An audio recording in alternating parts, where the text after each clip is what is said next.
Before we lubricate the caliper pin, let's clean the inside of the pin seat.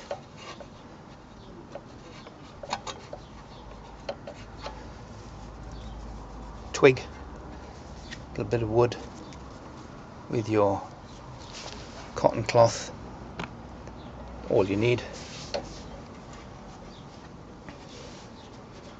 Push it in there a few times and get the old grease out.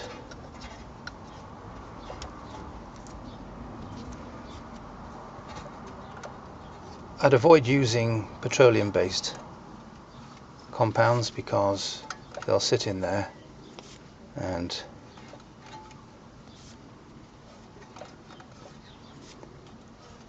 may just compromise the ProSlip grease that we're going to put in there.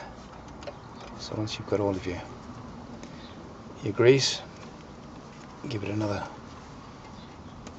clean.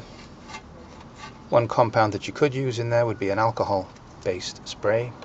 That tends to evaporate reasonably quickly without leaving a residue. There you go,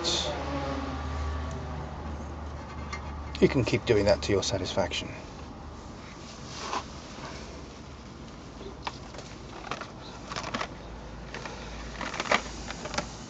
Next, you want your tube of ProSlip.